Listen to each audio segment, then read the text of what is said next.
The woman was already stomping across the gravel before I even got out of my truck. Her heels clicked like gunshots on the old stone path, and her perfectly lacquered nails clutched a clipboard like it was a weapon. "Excuse me," she barked. "You can't just park there, it's private property." I shut the truck door and adjusted my hat. "Ma'am, I own this property," she blinked. "Oh no, you don't. This ranch is within the jurisdiction of the Oak Hollow Homeowners Association. I'm Angela Faircroft, president of the HOA, and you're trespassing." I laughed. Not because I thought she was joking, but because I couldn't believe how confidently wrong she was. "This ranch has been in my family for over 150 years, I said. "I just inherited it after my uncle passed. Name's Trevor Jennings." Angela stiffened. "That may be so, but you still have to follow our covenants. We have rules about fencing, livestock," and she scanned my truck like it offended her personally. "Unauthorized vehicles." I looked over the split-rail fence my great-great-grandfather had built by hand. The cattle out in the field hadn't changed much since the Civil War. The only thing new here was Angela and her clipboard. "You're mistaken," I said flatly. "This land predates your HOA by a century and a half. It's not part of any subdivision." Angela's lips curled into something between a sneer and a fake smile. "We recently voted to annex the surrounding properties for beautification purposes. Your land is now within Oak Hollow's extended boundary. You can't just vote to absorb someone's private land." She flipped through her clipboard like she was looking for a loophole she'd scribbled down. "Actually, we can. The association purchased the wooded lots adjacent to your eastern boundary, and that gave us jurisdiction to expand." I took a slow step toward her. "You do realize what you're doing is illegal, right?" Her voice got haughtier. "You clearly don't understand how HOAs work." "We have legal counsel. You'll be receiving a fine for non-compliance. That barn roof alone violates 3 ordinances." I could feel my jaw tightening, but I stayed calm. "Look, Angela, I'm not just some guy with a cowboy hat and a deed. I'm the governor of this state." She blinked again. This time much slower. "You're, what? Governor Trevor Jennings, sworn in last January. You might have missed the news while you were busy policing lawn gnomes." The clipboard trembled just a little in her hands, but Angela wasn't the type to back down. "Well, governor or not, you'll be hearing from our legal team. You can't just ignore the rules like some outlaw." I turned and walked toward the porch, boots crunching on the gravel, and tossed back. "Then I guess I'll be waiting for that letter." Right next to the fireplace where I burn junk mail. Behind me, I heard her furious huff, followed by the sharp snap of her heels retreating down the path. I knew she wasn't done. She was the type who'd rather dig a deeper hole than admit she was wrong. And I had a feeling she'd be back with trouble. But what she didn't know was that I had cameras, documents, and a legal team of my own. And I wasn't going to let a power-hungry HOA president strong-arm her way onto my family's land. Not a chance. By the following morning, I had 3 things.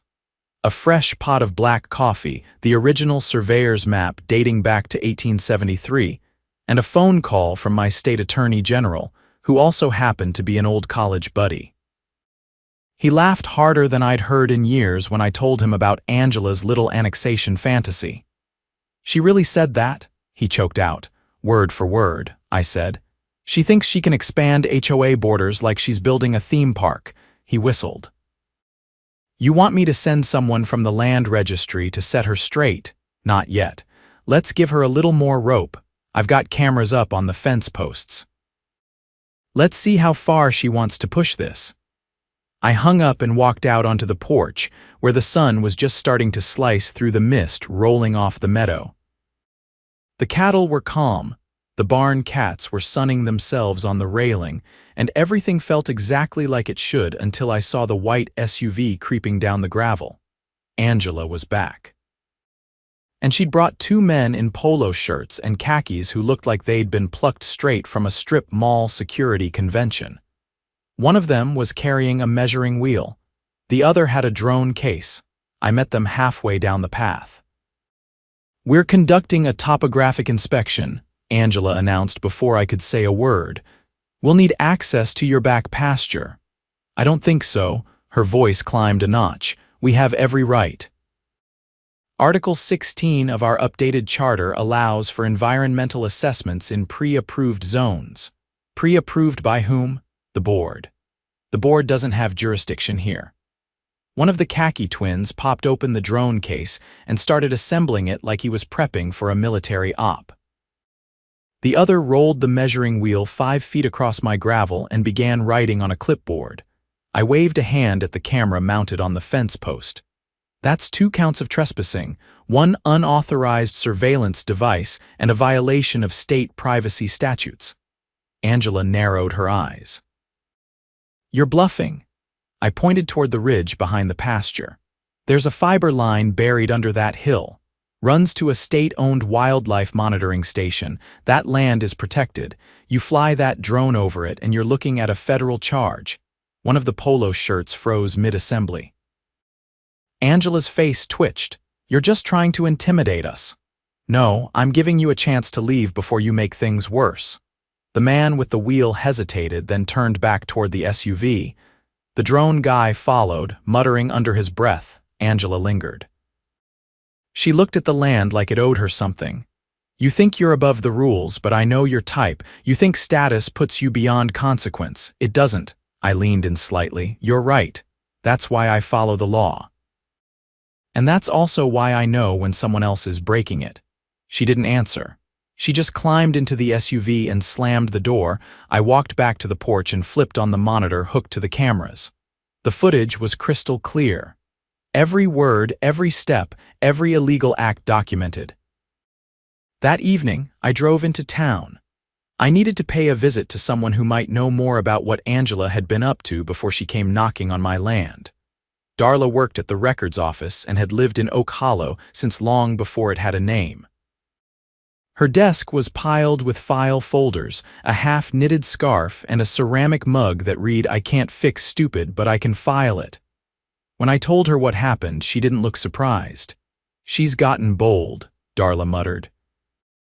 Last month, she tried to fine the Thompsons for planting wildflowers on their own lot, claimed it disrupted the aesthetic continuity of the neighborhood. Has she ever tried expanding HOA territory before? Darla pushed her glasses up and pulled open a drawer. She's been lobbying the county zoning board every quarter, wants to redraw the rural boundary lines so she can classify more land as community adjacent. I raised an eyebrow. "Is that even a legal term?" "Not in any book I've ever read," she said, "but she's persistent." Got a few of the board members in her pocket, too. Word is she's been offering beautification grants in exchange for votes. Kickbacks. Darla didn't answer, but her look said enough. I asked for copies of the zoning requests, and she handed over a file thick enough to stop a bullet. "Be careful, Trevor. She's not just petty, she's strategic, and she plays dirty." On the way back to the ranch, I got a call from my chief of staff. "You're going to want to see this," he said. "Angela Faircroft just filed a complaint with the State Ethics Commission. Says you threatened her in a private dispute. Did she include the part where she trespassed and tried to map my land with a drone? Nope, but the footage you sent me already has timestamps. We'll handle it." I pulled into the driveway just as dusk fell. The porch light kicked on. A folder sat at the top step. No name, no note, just a thin manila envelope sealed with a red sticker. Inside were photographs. A series of them taken with a telephoto lens. My house. My truck. Me stepping out of the barn. Some were snapped from across the ridge. I checked the camera logs. Nothing showed anyone approaching the porch. They knew the blind spot. I walked the perimeter twice that night, flashlight in hand, boots crunching softly against the grass. The cattle stirred but didn't panic. Nothing else moved. At sunrise, I met with a local deputy I trusted, Ramirez, an Army vet who'd once worked cybercrime in Dallas before moving out here for the quiet life. He studied the photos with a practiced eye. "These weren't taken on a phone. This is professional-grade lens work. Someone's been watching you. Think it's HOA related." He tapped the edge of the photo. "Looks like surveillance, but not the sloppy kind. This is someone who knows what they're doing." I handed him the footage of the drone team. They had no warrant, no authorization. Think we've got enough for a criminal trespass charge? Absolutely. And if they cross that ridge line, we can loop in the feds. I nodded. Let's make it official. I want a record started. He pulled out a notepad. You want me to bring them in? Not yet. Let them think I'm still playing nice. But if they so much as cross that fence again, I want them in cuffs before they make it back to the road. That afternoon, I set up 2 new cameras, ones with thermal detection and motion tracking. I also installed a pressure sensor under the gravel by the gate. Anyone trying to sneak up would leave a digital footprint. I wasn't just defending my land anymore, I was uncovering something filthy. Angela wasn't just overstepping authority. She was building a shadow network of influence, using HOA power to manipulate zoning laws, collect off-the-books payments, and intimidate landowners into compliance. And now, for the first time, she'd picked the wrong target. I wasn't just going to fight back. I was going to expose everything.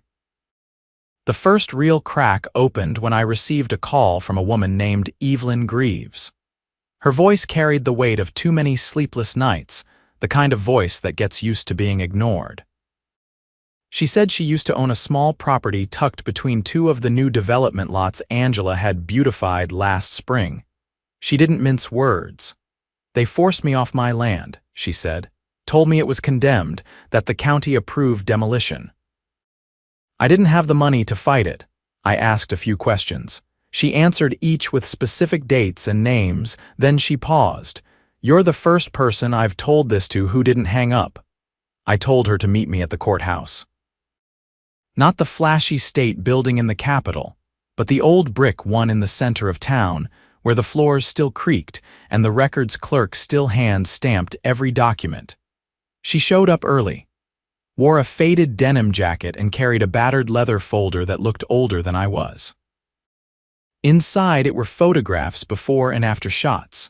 Her little farmhouse with a red door and ivy curling up the porch rail. Then, a month later, just rubble. The demolition notice had no county seal. In fact, it was written on Oak Hollow HOA letterhead, signed by a compliance director who, when I ran the name, didn't exist in any public record. I took the folder, thanked her, and promised I'd look into it. But I already knew this wasn't an isolated case. Back at the ranch, I called Ramirez again. I need you to run a list of all properties acquired by Oak Hollow over the last 2 years. Look for foreclosures, condemnations, demolitions, anything that didn't go through official county channels. He whistled low. You think they've done this more than once? I think Evelyn is just the first person brave enough to talk. He said it would take a day, maybe 2. I told him I'd wait. That night I got a visitor, not a stranger. James Lorne, former city planner, showed up unannounced just after 9. He was dressed too sharp for a casual visit, but his hands shook when he handed me a sealed envelope. I was on the zoning board until Angela had me ousted, he said. She pressured 3 of us to approve boundary expansions. I refused. Next meeting, they voted me out on a conflict of interest, said I had financial ties to a landscaping company. I've never even owned a lawnmower. I opened the envelope. Inside were internal memos, copies of emails and budget requests from Angela marked for beautification project phase 4. One caught my eye, a requisition for a private security firm, not local deputies. These were contractors, the same polo-shirted guys who had tramped across my land. She's building a private enforcement arm, I said, half to myself. James nodded. They've been going door to door. Not just harassing people, intimidating them. I know of at least 5 families who sold below market value after repeated fines and warnings. And none of it reported. They were scared, still are. I handed him a glass of water and told him to stay in town for a few days. The next day, Ramirez called back. I pulled every property transfer associated with Oak Hollow, 17 in 2 years. Of those, 9 were flagged as condemned, but the county has no record of official inspections or health violations. And the demolition crews, all subcontracted through a shell company registered in Nevada. No local licensing, no permits. I let that sink in. Send everything you have to the Attorney General's office, mark it urgent. He paused. You think this is going federal? It already is. I didn't wait. I drove straight to the state capitol, bypassing my usual schedule. I met with the AG in his office, shut the door, and laid down everything: Evelyn's folder, James's documents, Ramirez's findings. He didn't need convincing. This is racketeering, he said.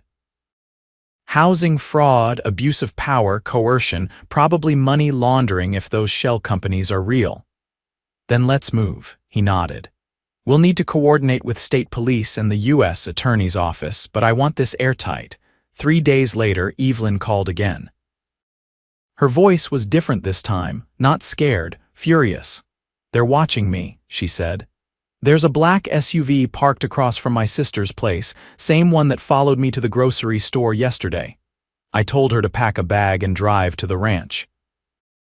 I had state troopers stationed at my gate now and thermal sensors mapped to my phone.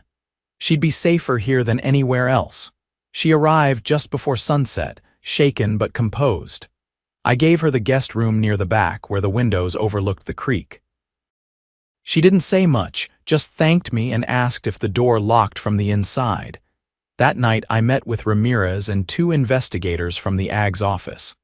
We reviewed the drone footage, the trespass logs, the property fraud reports. Then we laid out the plan. They needed something incontrovertible. A live violation. A catch in the act moment. I had an idea. We prepped the eastern edge of the property near the ridge. I placed a small utility trailer there just visible from the road. I left it unlocked and parked a truck beside it with a fake invoice taped to the windshield, marked Survey Equipment Drop Site. Then we waited. 2 nights later, motion sensors triggered at 1:30 in the morning. The cameras caught 2 figures in dark clothing, no lights, moving across the fence line. One held a crowbar. The other carried a small bag I recognized from drone ops. Within moments, the troopers swept in silent, coordinated. The 2 were cuffed and read their rights before they even understood what hit them. Turns out they weren't just HOA contractors. One had a record breaking and entering insurance fraud. The other had worked for a private property reclamation firm in Arizona that had been shut down for illegal evictions. Angela was losing her grip. When the arrests made the morning news, she spun a press release claiming the men were rogue enforcers acting without HOA authorization. Problem was, their paychecks came from the same Nevada shell company linked to her requisitions. James confirmed the signature. Evelyn recognized one of them as the man who handed her the fake condemnation notice. The AG's office moved fast after that. Warrants were issued. Bank accounts frozen. Angela's house was raided and her personal laptop seized. Investigators found encrypted files, photos of properties marked with red X's, and a spreadsheet titled Reclaim Targets Q3. She was arrested the next morning charged with conspiracy, fraud, racketeering, and unlawful surveillance. The charges kept stacking as more evidence poured in, but the damage wasn't just legal. The HOA board crumbled.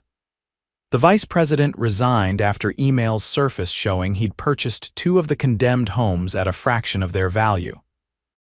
The treasurer vanished entirely, last seen boarding a flight to Belize. I held a press conference on the courthouse steps not as governor but as landowner. I didn't invoke titles. I didn't gloat. I just laid out the facts.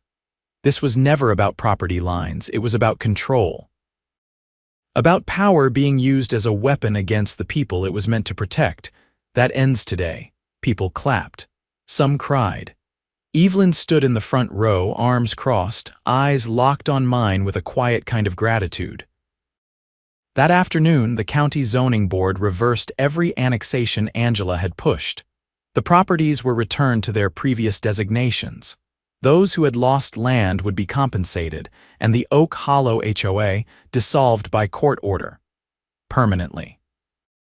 The ranch was quiet again by the end of the week. Just the wind in the grass, the low bellow of cattle, and the faint buzz of cicadas. I sat on the porch with a mug of coffee watching the sun drop behind the ridge. No SUVs, no drones, just peace.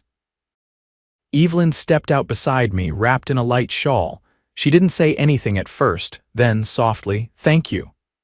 I didn't answer, just gave a small nod and kept my eyes on the horizon, because some things don't need words, justice is one of them. The week after Angela's arrest, the fallout spread like a brush fire.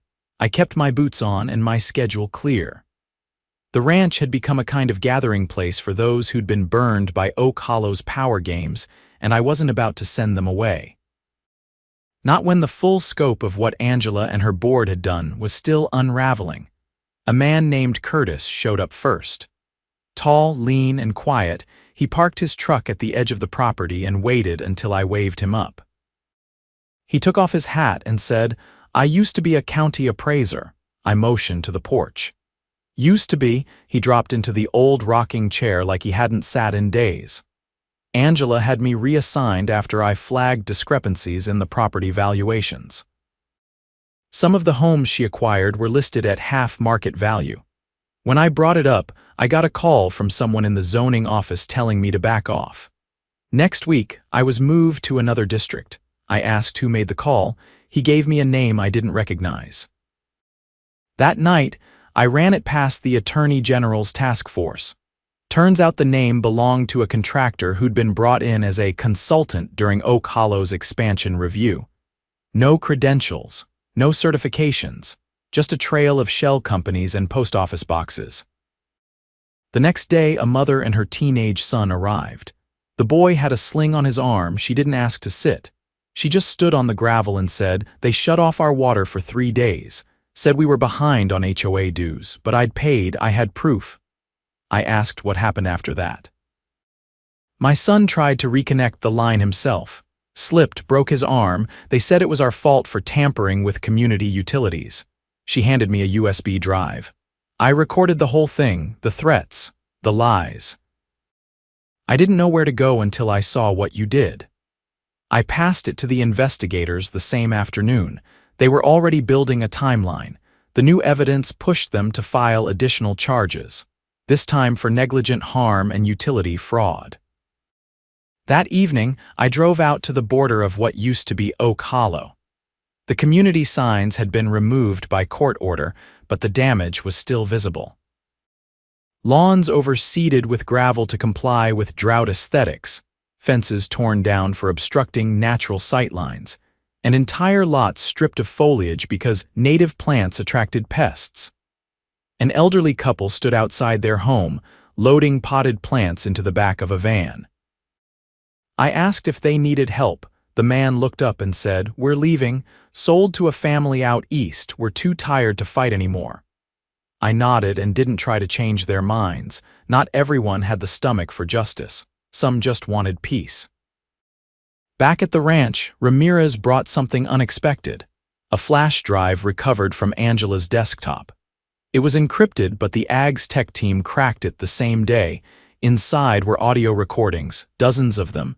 Angela had been recording every board meeting, every zoning call, every backroom deal. It was more than a smoking gun, it was a wildfire. One clip caught my attention. A conversation between Angela and someone listed only as D. Angela, "We'll push the next 3 lots into acquisition. If they don't comply, we'll issue maintenance liens and let the clock run out." D. "You sure the county won't intervene, Angela?" "They won't see a thing. I've got the inspector on payroll. We tag the properties as health hazards. Mold, vermin, whatever it takes." D. "And once we own them, Angela, we resell under a new LLC, strip the record clean. You get your return, I get the control." The AGS office froze all property transfers retroactively. Every lot acquired under Angela's tenure was flagged for investigation. Several were already being returned to their original owners. The man listed as D turned out to be a real estate developer from out of state. He'd funneled nearly $2 million into Oak Hollow through shell corporations. He was arrested stepping off a plane in Phoenix. By the end of the week, The legal team had compiled enough evidence to charge the former HOA board members with conspiracy to commit fraud, falsifying government documents, unlawful surveillance, malicious property interference, and extortion. Over 20 indictments were handed down. Angela's attorney tried to negotiate a plea deal. The AG declined. The trial was fast-tracked, given the public outrage. Courtrooms filled with residents, journalists, even a few state senators who wanted to see for themselves what unchecked HOA power could do. Evelyn testified first. Calm, composed, and devastatingly clear. They told me my home was worthless, that letting it stand was a disservice to the neighborhood. They made me feel like I was the problem. The jury listened to every word. Then came James, Curtis, the mother with the injured son, and others whose names I hadn't even known yet. Each voice added a layer to the story, not just of corruption, but of calculated cruelty. Angela sat motionless through most of it.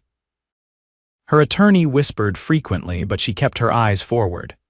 When the audio recordings were played, she flinched once. That was all.